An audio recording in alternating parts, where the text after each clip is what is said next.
Good morning, good afternoon, Professor Stubblefield's class. My name is Victor Gomez, and I'm the Assistant Director of Career Services at Texas A&M University San Antonio.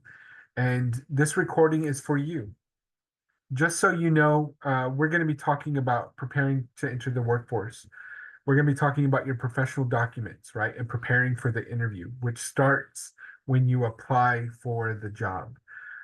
This presentation is meant to be general, very general when it comes to the advice and the suggestions that I'm giving. The very, very best thing that you can do for yourself after you watch this presentation is to set up an appointment with your career advisor, and they will be able to provide the unique, tailored coaching and suggestions that you need for your particular situation. The May Center, if you do not know, is located in the Science and Technology Building. As you're coming in from lot two, it's on the left, right before you pass the elevators. It's the glass double doors, and you can come in there anytime, Monday through Friday, 8 to 5, and schedule an appointment. You can also go on Handshake, which we'll talk about more at the end of this presentation. But Handshake is the platform that we use to promote all and post jobs. Um, you can you can there's a resource library, right, with all sorts of great resources and things to help you develop your professional documents. And you can schedule an appointment there with your career advisor and see what works for you and your schedule. So I just encourage you to do that. And just a little disclaimers that you may not get the specific coaching that you need out of this presentation, but it's meant to be just a general, this is how you do things. Okay. So the agenda for today is to talk about resume basics, building a strong cover letter, and then we'll talk about interview skills at the end of this presentation. Hopefully, you have more information on your resume than can fit on a post-it note. But if you're struggling to find, and put things on your resume, um, hopefully through this presentation, you'll come up with some ideas and some tips for developing and enhancing your resume and your professional document. So I'd like to start at the beginning, right? The difference between a resume and a CV. Some of you may have heard of a CV or a curriculum vitae. A curriculum vitae is uh, a complete picture of your credentials and your competence, right, and your experience. It has everything, and it's usually used in academic settings, right? So faculty, researchers will have a CV, and that is what is required to get jobs in those fields. And by contrast, a resume is a very concise picture of your experience, right? It only usually goes back maybe the last 10 years, and it's usually confined to no more than 2 pages, right? So some people recommend 1 page, some people recommend 2 pages. Uh, uh, for me, I come from the school of thought that you either have a full page or a full 2 pages of relevant content, nothing in between, right? So we avoid the page and a half, page and a quarter sort of thing. So it's either 1 or 2 pages as long as it's relevant content. And we'll get into more specifics about why that is important. Okay. Um, so there are two different types of resumes, right? Generally speaking. There is a chronological type, which is the type of resume that we will focus on here for this presentation, and it's what most people use. And basically, that your experience is organized in a chronological fashion, and it's actually reverse chronological order, which means that the most recent comes first. Okay, and then there's a functional resume. A functional resume.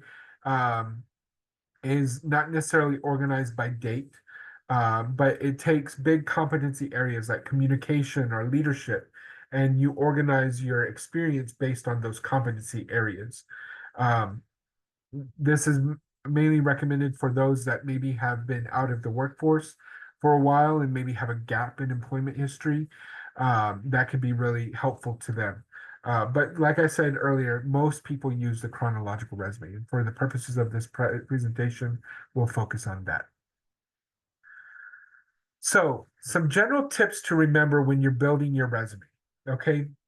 You want to think of your resume as a list of your achievements and responsibilities. Okay. So, using bullet points, being concise, you can use color strategically, right? So, right now, color, if you think of the use of color on a resume, and on one side you have black and white, and one side you have full color, it's kind of like a pendulum, right? We kind of go back and forth every 10 or so years, right? More resumes will be in black and white, at a specific period of time, and then it just slowly moves back to the other side. If you think about it, right, the name of the game when it comes to applying for jobs is differentiation, right? So if you are trying to set yourself apart from the group as much as possible, and everyone is using black and white, then it makes sense to use a little bit of color. Or, the opposite can be said. If everybody's using color, then maybe black and white might be the way to go. So using colors strategically is really important, being thoughtful. Darker colors usually work better, like burgundy, dark blue, dark green. And you can be strategic about the way that you use it depending on what industry you're in, right? So if you're an accounting major or going into finance, then you might use green because that's the color of money, right? And so that might be helpful. Or you might align the color of your resume with the color of the institution or the company that you're applying with, right? That could be very helpful, showing that you can brand yourself. So that's what I'll say about color. But in any case, simple is best, right? So just keep things simple. Don't get too wordy, right? Though you want to use as much words as you need to communicate your competence, right? So it's kind of a balancing act there. I tend to not use pronouns when I encourage students not to use pronouns. What happens is when you avoid using pronouns, you put the emphasis on the action, on the action and the verb that you're taking, right? And so it creates a very dynamic resume when you do it that way. So avoid pronouns. Um, you want to think of phrases, right? You're writing phrases rather than complete sentences. So because of that, I tend to not use punctuation. But the name of the game here is consistency. Okay. So whatever you decide to do, if you decide to use punctuation, then every sentence, every phrase needs to have punctuation, right? So just be consistent throughout your document. The idea here is that you want to make your document as easy to read as possible. And being consistent, clean, and neat with your formatting is essential to creating that document that's easy for the hiring manager to read. The average hiring manager spends between 7 and 9 seconds looking at a resume. So that is why it is important to make it as clear and as plain as possible that you are the best fit for this job, that you are the most competent, and consistency is really a key to communicating that. I tend to not use abbreviations on resumes and encourage students not to use abbreviations. Just spell it out, especially like with your degree, right? You've earned that degree. You've put money, sweat and tears into earning that degree, and so I would just spell out the whole thing and Bachelor of Business Administration, specializing in marketing or specializing in accounting or whatever it is, just so that they know that that's what you have. We've already talked about pages, 1 to 2 pages, but they need to be relevant content.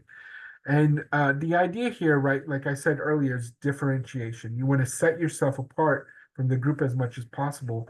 And that means that you need to have a tailored, customized resume that nobody else has.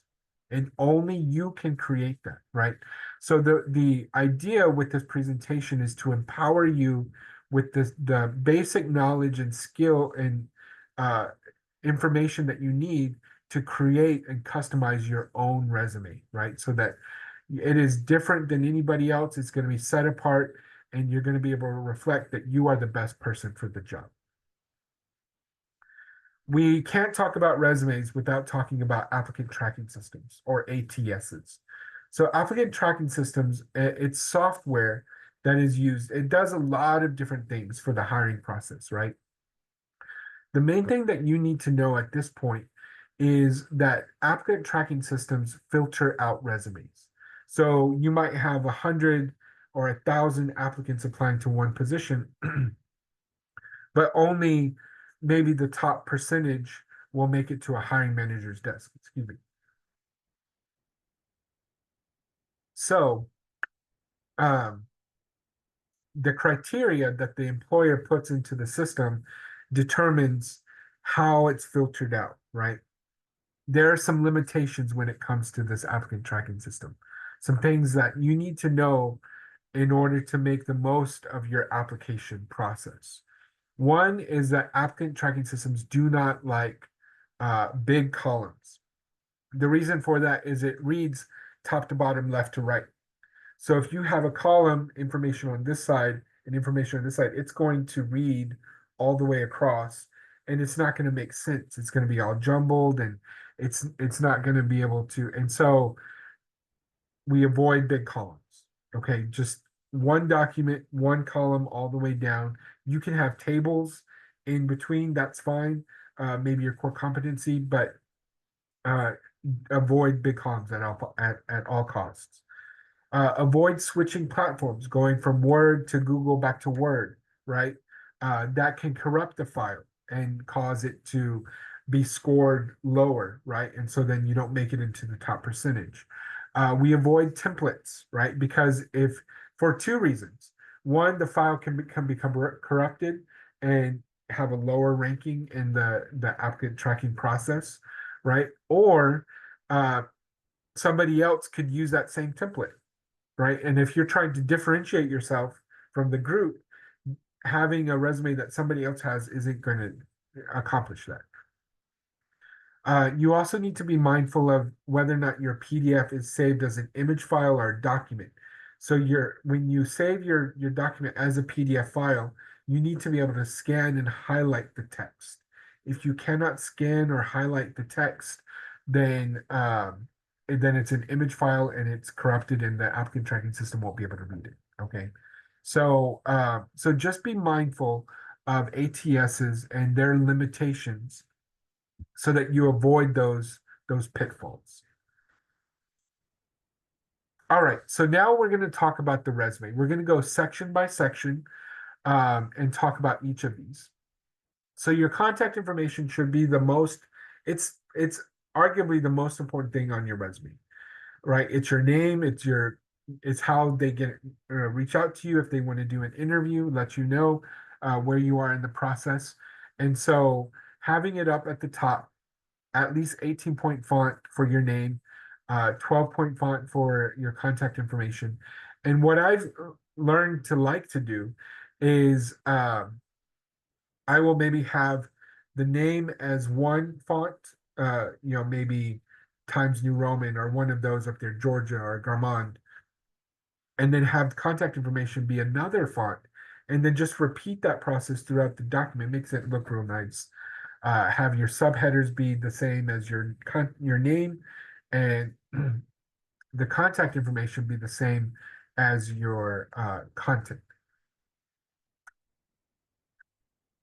Excuse me. Uh, you want to have a good working voicemail for your phone number. Make sure that you have that set up, and if the employer wants to move forward with you in the process, they need to be able to leave a phone number. You do not. They need to be able to leave a message. Excuse me, at your phone number. Your city, state, zip code is the only thing that you need. You do not need a full address on your resume anymore, and a good professional email address. You can link your LinkedIn account right there. You don't have to have the full URL on the top of your resume. Next, it is recommended and required to have some sort of objective or summary, right? So if you are applying for a student worker position on campus or maybe a part-time position, then an objective is fine. And an objective is a very simple statement where you just name what you're seeking, the position that you're seeking, and the company or the organization that you're seeking it with.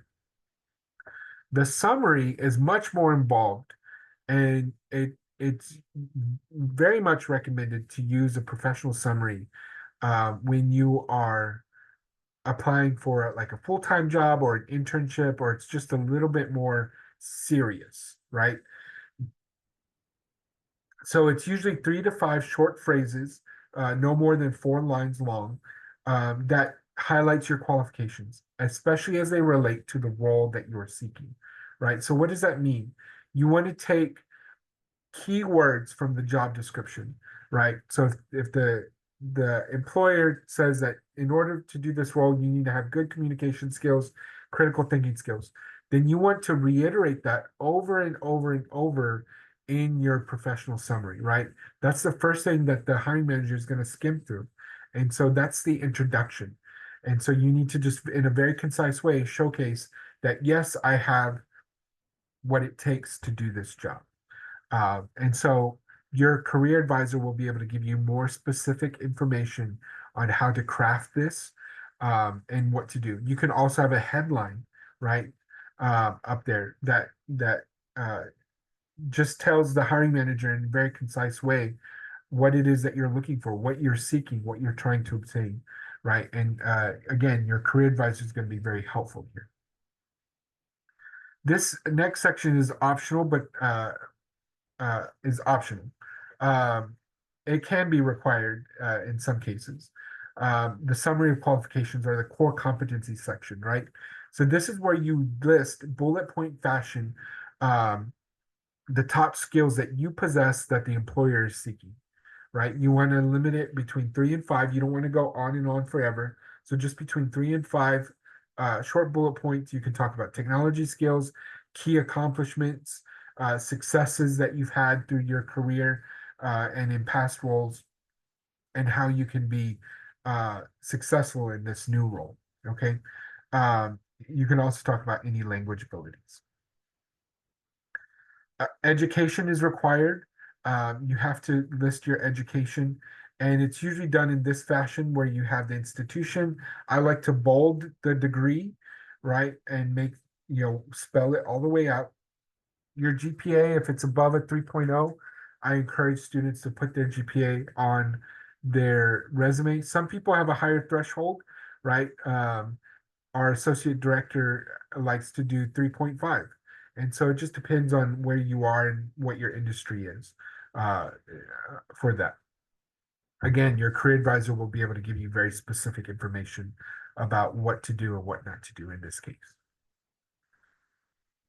Relevant coursework. So this is optional, and this is for students. I usually recommend this strategy for students when they don't have a lot of work experience, right? So they can capitalize on their coursework experience, especially that which is relevant to the position that they're seeking. You can treat it like a job, right? So you list the full course name, the semester that you took it. I've seen some students go as far as list the professor and the grade that they that they got from the course, and then listing key accomplishments, right? Uh, what did you learn? What were the learning outcomes? Your syllabus is going to be very helpful in this case. Your professor has done the legwork and named the learning objectives for that course. And so if you go back to the syllabus, that could be a good starting place to developing this section. Next is professional experience or relevant experience or work experience. The key word here is experience. That has to be somewhere on your resume. The applicant tracking system is looking for that word experience, right? So if you don't have that word experience somewhere on your resume, it's going to miss a lot of content and important information. So having that experience section is really important. Let's talk about this for a minute. I like to use the magic formula when I'm developing and working with students to develop their bullet points. The magic formula consists of 3 elements. Okay, consists of a verb, context, and result. Most students that I work with, they identify the verb or the action in the context pretty easily as to what they're doing, right? What did they do in their last role when they're are trying to articulate those things? But they don't go far enough to identify a result. So, what was the outcome, right? What was the goal of your action? And did you meet that goal? And if you did, then tell us. Let us know that you were successful. Okay, this can be just absolutely critical to communicating your competence, right? So I provide an example there. Again, your career advisor is going to be essential here to helping you develop it. If you don't understand this, or if this seems a little, if you're just unsure about this concept, I would just encourage you to schedule an appointment with your career advisor, so that they can follow up with you and help you develop this section, because this is the meat and potatoes of your resume. Okay. The hiring manager will skim through your professional summary, look at your core competencies, and then jump immediately to the first bullet point of your first experience, right? And see, how is this related to the job that we're trying to fill? And so aligning your experience with what the employer is seeking is crucial here. It's really, really important. And that's the secret sauce, right? When you're applying to jobs. That's how you get more interviews, is by aligning your experience with what the employer is seeking.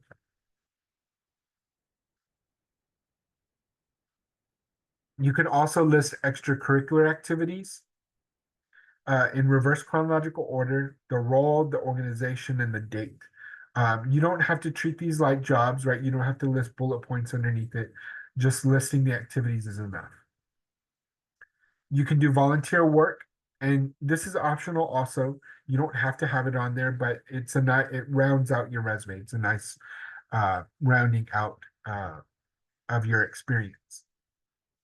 I've seen some students, when they don't have professional experience or paid experience, but they have volunteer experience that's relevant to the job that they're seeking. I've seen them develop this section as if it were a job, right? Having bullet points that outline what you did, and so you can treat that, uh, like that section that we talked about earlier, using the magic formula: verb, context, result here. But you don't have to, right? You can just list the organization. It just kind of depends on your situation. Again, your career advisor is going to be very helpful here. Awards and honors. This is also optional, and it rounds out your resume very nicely. Just remember to list the honor and the date. All right. Next, we're going to jump right into building a cover letter. So when you build a cover letter, right, if you remember when we were talking about resumes, I was saying that a resume is a list of your achievements and experiences. The cover letter is your chance, it's your narration. It's a chance for you to tell your story. And there's a couple of different schools of thought when it comes to cover letters. I've heard some people say cover letters aren't important anymore. Employers don't read them, don't send them, right? And I've heard some say that cover letters are essential, and we hire based on cover letters, or we give interviews based on cover letters. And so my school of thought, right, where I come from and my perspective is the cover letter, whether it's required or not, is another opportunity for you to tell your story, to communicate your competence. And so I would just encourage you to do it. All right. Unless the employer speaks very clearly on this and says that do not want a cover letter, then I would encourage you to include a cover letter every single time that you apply. Make sure that you proofread, that it aligns with your resume. I encourage you to use the same formatting, right? If you use color, use it the same. I would use the same header on your cover letter. Again, your career advisor is going to be able to help you do this very easily, and just make sure you revise. So this is what a cover letter should look like in general, right? It is a business professional letter. So it starts with your date, the date up at the top, Hiring manager's name, you don't need to put your information. The hiring manager's name and title. If you do not know who the hiring manager is, I would contact HR and ask them, or do your research and try to figure out who is a supervisor for this role. It's a very nice touch when you can include their name on the cover letter. Um, List the organization and company that you're applying with, their city, state, their information, right?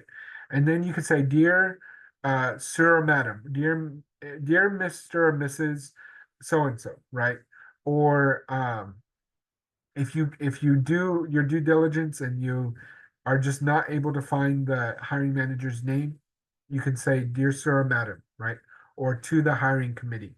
Something along those lines is how you can address it. So we're going to go paragraph by paragraph. I've stumbled upon a formula that really seems to work for a lot of people.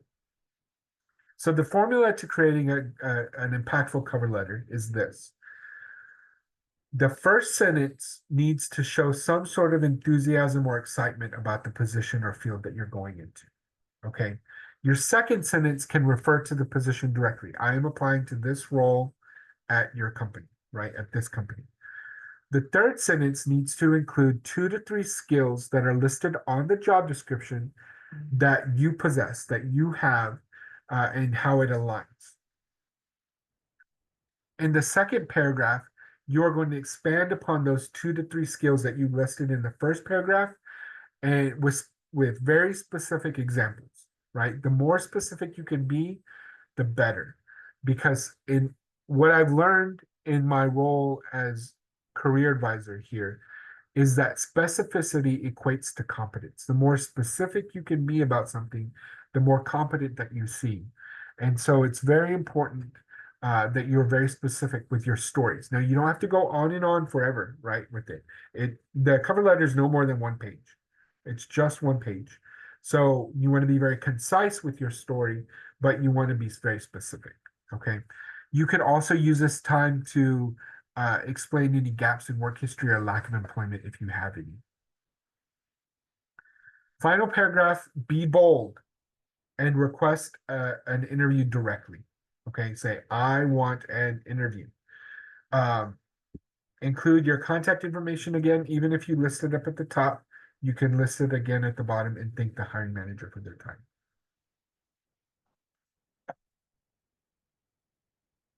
Then the valediction, sincerely sign your name in some way. You could take a picture and attach it as an image. Whatever you have to do, it's a nice touch whenever you add your signature there, and then you type your name underneath it so they can see it clearly. All right, so that was cover letters. Now we're going to talk about interviews. Okay, so I'm going to go through this, and we're going to talk about interviews in a couple of different settings and situations. So first off, preparing for your interview. The very first thing that you do when you apply for a job, right, is get in contact with your career advisor. I cannot reiterate that enough. And then once you hear that you have an interview, schedule a mock interview with your career advisor. Okay. They're going to be able to sit down with you and give you that one-on-one, very tailored, unique coaching that you need for your particular situation. And so schedule that mock interview and practice with us. Let us, fail with us so that you can go out and be successful and feel very confident on your interview. There's also Big Interview, which is an online platform that you can access and even have access to after you graduate Texas A&M University San Antonio. As an alumni, you can come back and use any of our services, right? So Big Interview is a platform that you can access to practice your interviews. It allows you to record yourself. You can go back and critique yourself. You can share your videos. It has preloaded questions. It's great. Research the company. This is super important. Know as much as you can about the company or the organization that you are interviewing with. Notify your references. Let them know, hey, I have an interview. You might be getting a reference call for me. ChatGPT, I might also say that ChatGPT is really helpful here. I know some people don't like to use AI. Some people do like to use AI.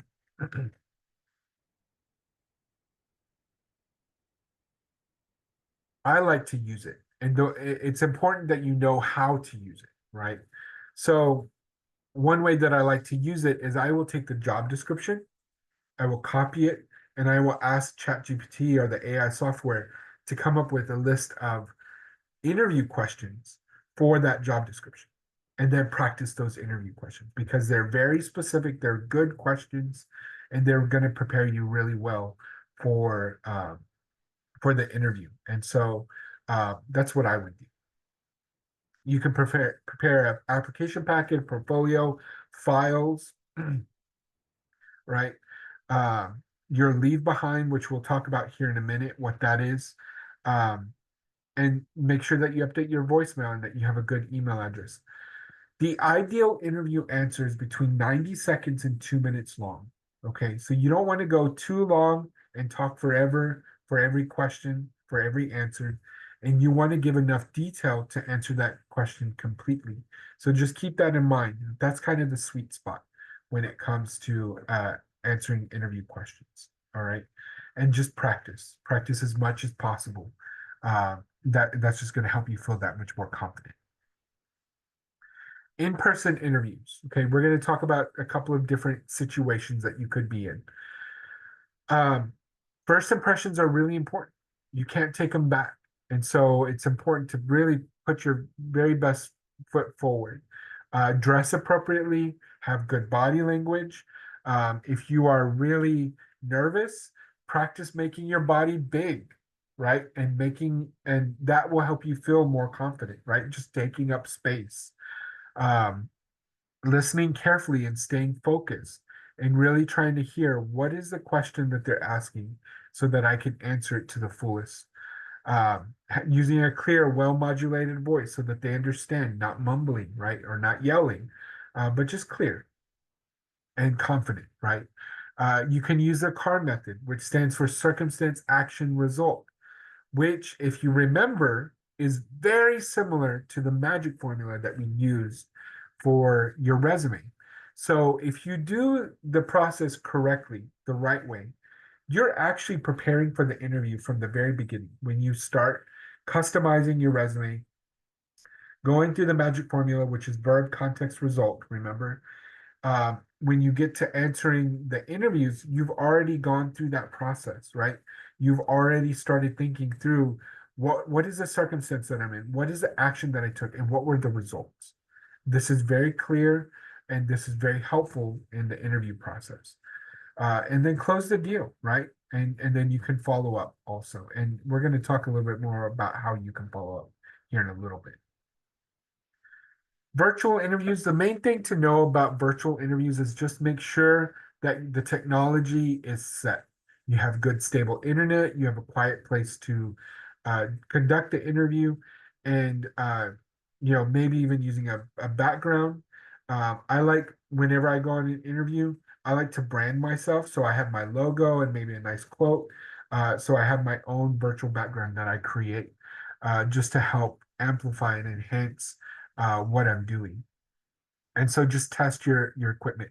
If they're using a platform that you are not familiar with, maybe do a tutorial, go to YouTube, right? And learn as much about that program, whether you have access to it or not, uh, so that you can just be that much more prepared about using that program. Okay.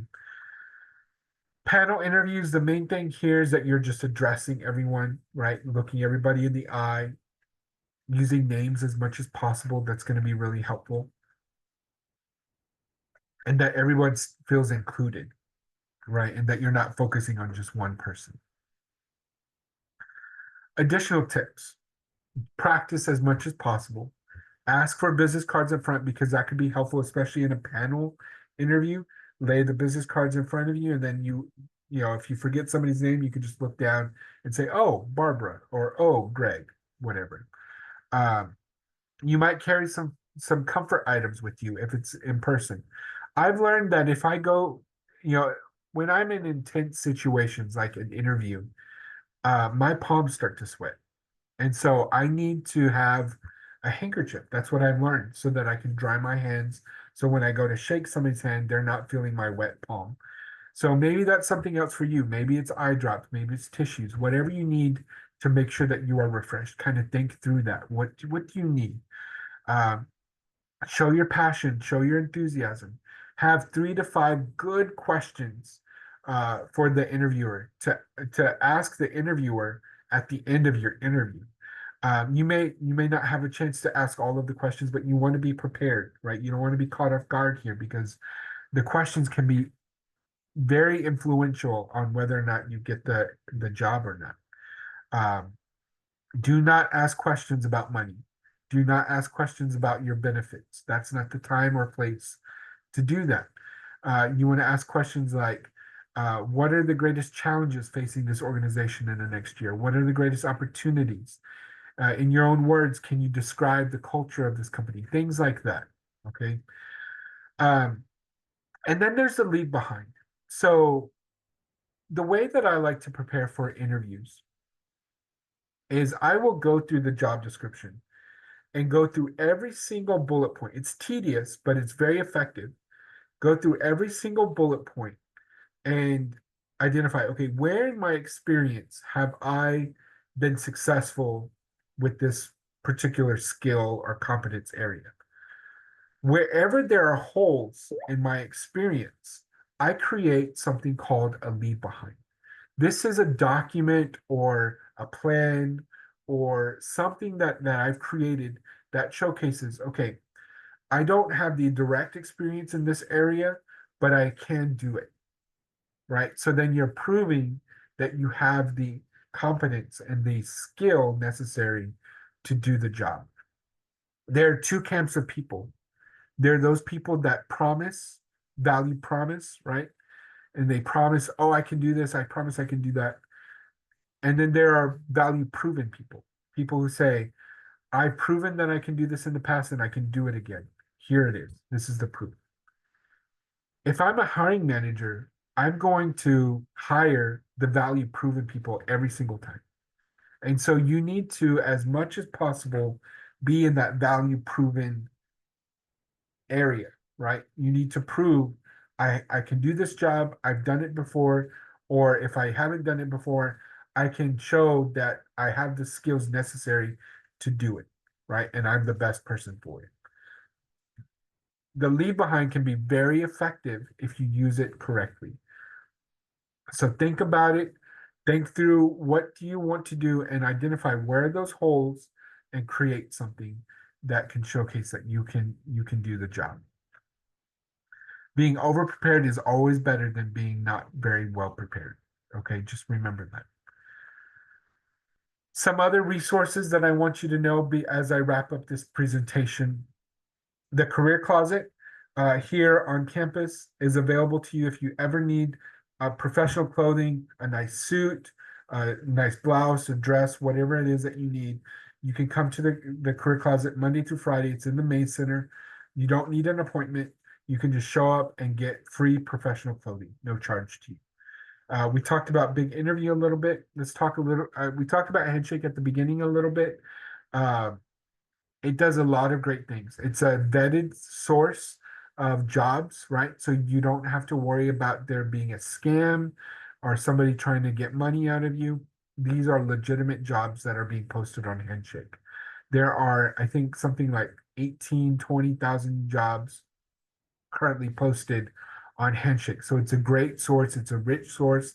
There are local jobs. There's internships. There's national jobs. There's worldwide jobs. There's remote jobs. There's all kinds of things on there. So get on Handshake. In addition to that, there's a resource library on there that has some great stuff. And there is, it's also a way to schedule an appointment with your career advisor. And of course, the May Center is here for you even after you graduate. Remember, you could always come back and use our services. This is my contact information. I would actually, I probably should have removed this at the beginning.